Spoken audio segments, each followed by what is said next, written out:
నమస్కారం ఐడ్రీమ్ ప్రేక్షకులకు స్వాగతం. సనాతన ధర్మాన్ని కొందరు ద్వేషిస్తున్నారు. దీనికి కారణం ఏంటి అని వాళ్ళని అడిగితే మూఢనమ్మకాల వలనే మేము సనాతన ధర్మాన్ని నమ్మటం లేదు, ఇదంతా ట్రాష్ అని కొట్టిపడేసే యువత రోజు రోజుకి పెరిగిపోతుంది. అయితే ఈ మూఢనమ్మకాలు పోవాలి అంటే ఏం చేయాలి? అసలు ఎందుకు ఈ మూఢనమ్మకాలు అనేవి పుడుతూ ఉన్నాయి? మన సనాతన ధర్మాన్ని మనం ఎందుకు కాపాడుకోలేకపోతున్నాం? ఇవన్నీ ఇవాళ పూర్తిగా మాట్లాడదాం. ఈరోజు మనతో పాటు వివరంగా మాట్లాడటానికి ఉన్నారు శ్రీధర్ గారు, ప్రముఖ ఆధ్యాత్మికవేత్త మరియు న్యాయవాది. వారితో మాట్లాడదాం. నమస్కారం అండి.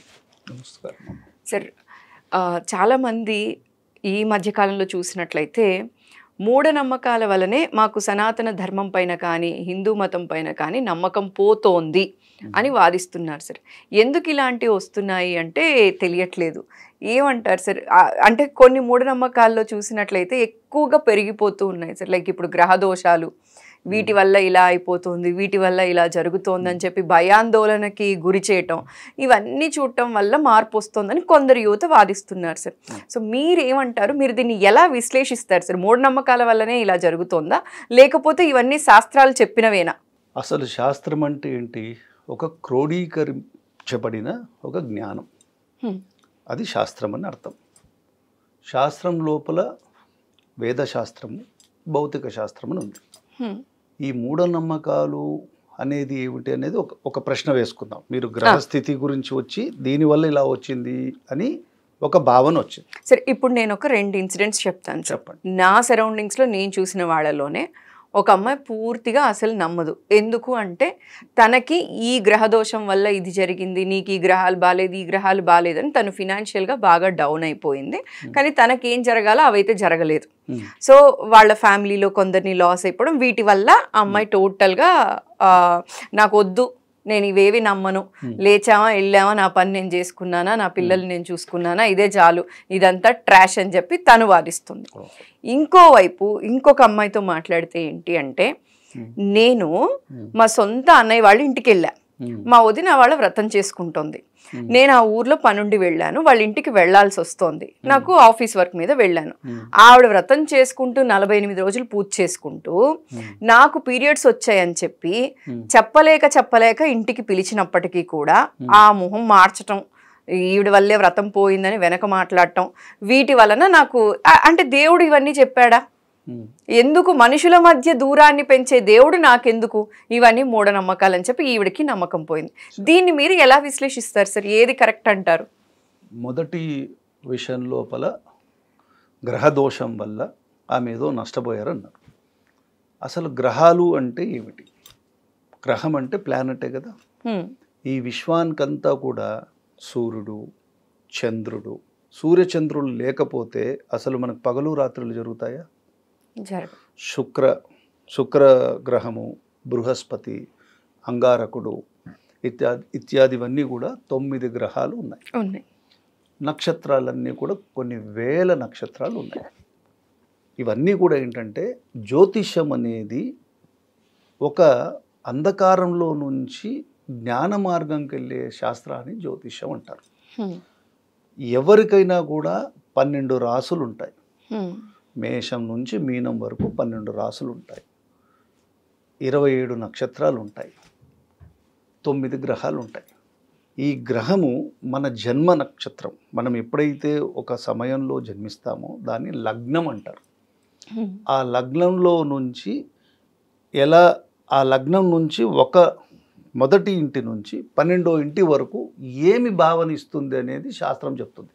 పరాశర హోరశాస్త్రం కానివ్వండి, జైమిని శాస్త్రాలు కానివ్వండి, సుస్పష్టంగా ఇలా జరుగుతుంది అని చెప్పారు.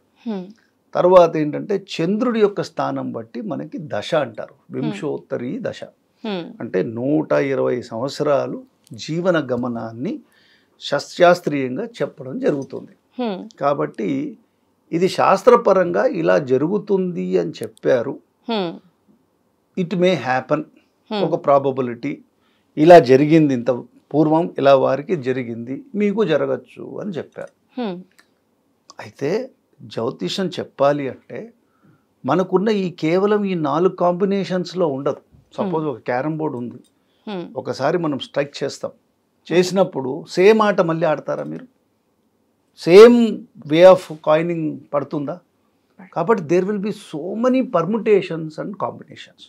అయితే చూచాయిగా ఒక గ్రహానికి ఒక అధిష్టాన దేవత ఉన్నారు కాబట్టి, ఇప్పుడు సపోజ్ అంగారక్ ఉన్నాడు అనుకోండి, 7th హౌస్ లోపల అంగారకుడు ఉన్నాడు. అంగారకుడు అనేవాడు రెడ్ ప్లానెట్ మార్స్, కొంచెం ఆవేశం ఎక్కువ.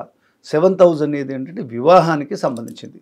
కాబట్టి అంగారకుడు అక్కడ ఉంటే ఎవరితోని వాళ్ళకి వాక్కు ప్రాబ్లం ఉంటుంది? భర్తతోని ఉండే స్థానం అది. కాబట్టి అమ్మ నువ్వు కొంచెం జాగ్రత్తగా ఉండు, బాబు నువ్వు కొంచెం మీ భార్యతో జాగ్రత్తగా ఉండు అని చెప్పి ఒక గైడెన్స్ ఇచ్చింది మాత్రమే జ్యోతిష్యం. అలాంటప్పుడు మనం విరుగుడు ఏం చేయాలి? బాగా వేడి ఉందనుకోండి, మనం ఏదో చల్లని పదార్థాలు తీసుకున్నట్టు కోపము క్రోధము రాకుండా మనసును డైవర్ట్ చేసే విధంగా కొన్ని శాంతులు, కొన్ని విషయాలని మనకి పెద్దలు సూచించినారు. అంత మాత్రం చేత మన విశ్వాసంతో ఉన్నప్పుడు మన అంతఃకరణ శుద్ధి జరుగుతుంది. అసలు మనం డౌటే మొదల్లోనే సంశయంలో ఉన్నామనుకోండి, అది మనకి ఎలా జరుగుతుంది? జరగదు. ఇదన్నా తానొకటి తెలిస్తే దైవం ఒకటి తెలిసిందని ఇంకోటి ఉంది. ఇప్పుడు వశిష్ఠుడి మించి జ్యోతిష్యం ఎవరు చెప్పలేరు కదా. రామచంద్రమూర్తి యొక్క యువరాజ పట్టాభిషేకం నిర్ణయించిన వాడు వశిష్ఠ మహర్షి. కానీ ఏమైంది? అతడు ఆ ముహూర్తానికి యువరాజు పట్టాభిషేకం జరిగిందా? కానీ వశిష్ఠుడు పెట్టిన ముహూర్తము రావణ వధ. కాబట్టి అది గొప్ప ఉత్తమ పురుషులు పెట్టిన లగ్నాలు అవి. కాబట్టి జాతకం ఇలా జరగాలి, జరగలేదు అంటే చెప్పిన వాడిది తప్పు, శాస్త్రానికి తప్పు అని అనుకోకూడదు. మనకి కొన్ని మార్పులు తీసుకురావడానికి, అంతఃకరణ శుద్ధి చేయడానికి మాత్రమే ఆ శాస్త్రాన్ని ఉపయోగించుకోవాలి. అంత మాత్రం చేత అది జరగలేదు కాబట్టి కాలేదు అని అనుకోవడానికి లేదు. ఎన్నోసార్లు ఒక మైన్యూట్, అంటే చాలా మైన్యూట్ లెవెల్లో కూడా ప్రిడిక్షన్స్ కరెక్ట్ అయిన విషయాలు ఉన్నాయి, అవుతాయి. కాబట్టి నీకు విశ్వాసం ఉన్నప్పుడు జరుగుతుంది, నీకు మార్గదర్శనం జరుగుతుంది. కాబట్టి ఫస్ట్ పార్ట్ ఏదో జాతకులు జ్యోతిషులు చెప్పారు కాబట్టి ఇది మూఢనమ్మకం అనుకోకూడదు. సేమ్ సైన్స్ కూడా ఏం చెప్తుంది? ఏ శాస్త్రం చెప్పింది చెప్పండి? సూర్యుడు 360 degrees లోపల మకర సంక్రాంతికి 14th January he will enter from ధనురాశి నుంచి మకర రాశికి వస్తుందని అది మూఢనమ్మకమా? కరెక్ట్గా విత్ అథమెటిక్ క్యాలిక్యులేషన్స్ చెప్తున్నారు కదా. ఇదో ఈ పలాన్ టైం లోపల ఇలా వచ్చాడు అంటే వచ్చాడు కదా, అది మూఢనమ్మకం ఎలా అవుతుంది? కాబట్టి ఆ దృష్టిలో చూడకుండా గౌరవంతో చూసినప్పుడు మనకు అర్థమవుతుంది. సో ఫస్ట్ క్లాస్ గౌరవాన్ని పెంచుకోవాలి, లేకపోతే తెలియకపోతే శాస్త్రాన్ని చదవాలి. చదవకుండా మనం కంక్లూజన్ రాకూడదు. సో ఆ అమ్మాయికి మీరు ఎవరైతే చెప్పారో ఇవన్నీ ఒక ఎత్తు. భగవంతుడి మీద నమ్మకం పెట్టుకొని అతన్ని తలుచుకొని ద్వేషించకుండా ఉంటే చాలు, ఆమెకు అన్ని రిలీఫ్స్ వచ్చేస్తాయి. రెండో విషయం లోపల ఏదైనా సరే ఒక పూజ కానీ ఒక పుణ్యకార్యం కానీ చేసినప్పుడు నేచర్ని మనం గౌరవించాలి. స్త్రీ అన్నప్పుడు కొన్ని ఆటంకాలు వస్తాయి. అంత మాత్రం చేత వీళ్ళ మనసు లోపల అంతఃకరణ శుద్ధి ఉంటే ఫలము ఇచ్చేవాడు భగవంతుడు. కర్మణ్యే వ్యాధికారస్తే మా ఫలేషు కదాచన అంటే ఏంటి? నువ్వు చేయాల్సింది నువ్వు పూజ చేస్తున్నావు, ఏది ఒక ఇష్టి చేస్తున్నావు అంటే ఏదో ఒక కోరికతో చేస్తున్నావు. అలా చేసినప్పుడు ఈ అమ్మాయి అలా వచ్చినా రాకపోయినా నీకు ఫలం రాదు. ఎందుకు రాదంటే నీవు కోరికతో చేయకూడదు. ఆధ్యాత్మికత అంతా కూడా ఏం చెప్తుంది? కోరిక లేని ప్రేమ. భగవంతుడికి నీ కర్మ చెయ్యి, ఏదో నీ కావలసిన పనులు చెయ్యి, చేసి ఒక పుష్పం ఇచ్చినా కూడా ఆయన తృప్తి పడిపోతాడు. కాబట్టి నువ్వు చేసిన ఈ పూజ వల్ల నీకేదో ఫలం వస్తుంది, వీరి వల్ల ఆటకం వచ్చేదనేది మూర్ఖత్వం. కాబట్టి ఆమె ముఖం మార్చుకున్నా ఆమె మూతి మార్చుకున్నా ఫలం మాత్రం రాదు. ఎందుకంటే కోరికతో చేసే ఫలం రాదు. సరే ఈ మధ్య మనకంతా ఏంటంటే ఇది చేస్తే ఇది వస్తుందని చెప్పి జనాల దృష్టి లోపల రావడం వల్ల ఇది చేస్తే ఇలా రావడానికి అదేమన్నా ఏటీఎం సెంటరా భగవంతుడు అనేవాడు? వాడి కర్మఫలం ఉంది కదా. ఇప్పుడు ఎవడో ఒక నేరం చేశాడు, ఒకతడు ఒకరిని హత్య చేశాడు. హత్య చేసినప్పుడు దాని పర్యవసనం ఏంటి? వాడికి మరణశిక్షనో లేకపోతే యావత్ జీవ ఖైదీయో పడాల్సిందే. ఇది చేసిన దాన్ని వదిలేసి మధ్యలో వాడు కానీ భగవంతుడు కానీ ఎలా మారుస్తాడు? నీలో నీవు మార్పు రావాలి, కానీ ఇది మార్చలేడు. నువ్వు చేసిన కర్మని ఎవడూ మార్చలేడు. ఎవరు మార్చగలుగుతారు అంటే నీకు నీవే ఎప్పుడైతే ఒక సుస్పష్టమైన భావజాలంకి వచ్చి నేను చేసింది తప్పు అనే భావన వచ్చినప్పుడు అది మారేది మారకపోయింది. క్షమించాలన్నా క్షమించకూడదనుకున్నా ఆ decision is for the God. కాబట్టి మనం చేసే ఈ పూజా కార్యక్రమాలతోని భగవంతుని కట్టివేస్తామనుకోకూడదు, అది తప్పు. కాబట్టి ఆ అమ్మ వెళ్ళినా వెళ్ళకపోయినా, వీళ్ళు ముఖం మార్చుకోకపోయినా వాళ్ళకి ఇచ్చే ఫలం వీరు ఇది చేశారు కాబట్టి భగవంతుడు బంధిస్తున్నారా? అట్లని చెప్పి చేయకూడదా అనొచ్చు. అట్లాంటప్పుడు పూజా పునస్కారాలు కార్యక్రమాలు ఉండకూడదా అంటే చెయ్యాలి. ఎవరి కోసం చేయాలి? వాడి ప్రీతి గురించి చేయాలి. అతడి దృష్టి మన మీద పడేటట్టు చేయాలి. భగవంతుడితోని నవవిధ భక్తి సంబంధాల్లో ఏదో ఒక సంబంధం లోపల భగవంతుడికి దగ్గరకు కావడానికి చేయాలి. కానీ భౌతికమైన కోరికల గురించి భగవంతుడనే ఒక ఐరావతాన్ని మనం తాళ్ళు వేసి బంధించకూడదు. కాబట్టి అలాంటి కోరికలతో చెప్పేది ఏమను అయితే ఒకటి అట్లని చెప్పి పూజలు పునస్కారాలు యజ్ఞయాగాదులు చేయకూడదా అంటే సామూహికంగా సర్వభూతరాశులకి సర్వే జనా సుఖినో భవంతు అనే వాటికి అన్నిటి కూడా భగవంతుడు తప్పకుండా సహకారం ఇస్తాడు. ఆయన చెప్పాడు, ఎవరైతే ఈ పంచభూతాలకి ఎవడైతే వాటికి కావాల్సిన యజ్ఞాలు ఇవ్వకుండా ఉండేవాడు కృపణుడు అని తిట్టాడు. అంటే మీరు సర్వభూతాలని ప్రేమించండి, రక్షించండి అన్నాడు. కొందరు ఏమంటున్నారు, ఈ భూతాలు నమ్ముతారు అంటున్నాడు. అది భూతం అంటే ఏమనుకుంటున్నాడు?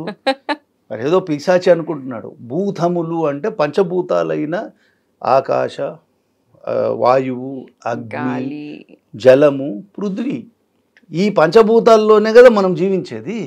కాబట్టి వాటికి దైవయజ్ఞం, పితృయజ్ఞం ఇత్యాది పంచ మహాయజ్ఞాలు ఉన్నాయి. దాని ప్రకారం భూతయజ్ఞం అంటారు. మనం వాటిని గౌరవించే యజ్ఞయాగాదులు చేయడము is to give a good way for our life. మనం ఇప్పుడు పొల్యూషన్ వచ్చింది, మనం విధ్వంసం చేసుకుంటే భావితరాలు ఎలా బతుకుతాయి? కాబట్టి ఋషులు ఏం చెప్పారు? ఆర్యులు, అయ్యా ఈ యజ్ఞం ద్వారా ఇలా గౌరవించు అన్నారు. కాబట్టి దానికిను మన వ్యక్తిగతమైన కోరికలకి మనం తీసుకోకూడదు అని నా మనం. చాలా చక్కగా విశ్లేషించారండి. సో అందరికీ కూడా ఇది అర్థమవుతుంది. సో మూఢనమ్మకాలని ఎక్కువగా బుర్రలో వేసుకొని మన ఆలోచన విధానం సరిగా లేకపోవటం వల్ల, లేకపోతే ఎవరో ఏదో చేయటం వల్ల అది మన మీద ఇన్ఫ్లుయెన్స్ చూపించి దేవుడికి దూరం అవ్వకుండా సనాతన ధర్మాన్ని కాపాడుకోగలిగితే చాలా. మీకు ఉండాల్సింది మూఢనమ్మకం కాదు, విశ్వాసం. విశ్వాసం. కాబట్టి విశ్వాసం ఉన్నప్పుడు విశ్వాసమే మీకు అన్నీ నేర్పిస్తుంది. అంతేగాని విశ్వాసం ఉన్న స్థితికి రావాలి. పెద్దలు చెప్పిన శాస్త్రము కేవలం ఎవరికో డబ్బు ఆర్జన గురించో లేకపోతే మనల్ని మోసగించడానికి చేస్తారా? అంత గొప్ప గొప్ప ఋషి పరంపరలో ఉన్నవారు వారికి ఏం పట్టింది? మనల్ని ఎందుకు మోసం చేస్తారు? అలా అంటున్నారు అంటే వారు పరమతం యొక్క ఇన్ఫ్లుయెన్స్లో వెళ్ళినట్టు ఫస్ట్ ఇండికేషన్ అది. నెక్స్ట్ ఏమంటారు, ఈ దేవుళ్ళు ఏం పని చేయట్లేదు, మా దేవుడు పనిచేస్తారని నెక్స్ట్ స్టెప్ వస్తుంది. కాబట్టి అది ఇట్స్ పొటెన్షియల్ ఇమిగ్రెంట్ అంటారు వీసా ఇచ్చేటప్పుడు. అట్లా పొటెన్షియల్ కన్వర్ట్ మాట్లాడే మాటలు ఇవన్నీ. సో ఎవరైతే విశ్వాసాన్ని కోల్పోతున్న వాళ్ళకి ఈ వీడియో ఆధారంగా మళ్ళీ వాళ్ళు వెనకడుగు వేయకుండా మళ్ళీ భగవంతుడికి దగ్గరగా వస్తారని మనస్ఫూర్తిగా కోరుకుంటూ, ఇవాళ మీ విలువైన సమయాన్ని మా ప్రేక్షకుల కోసం కేటాయించి ఇంత చక్కగా విశ్లేషించినందుకు మరోసారి ప్రత్యేక ధన్యవాదాలండి. నమస్కారం.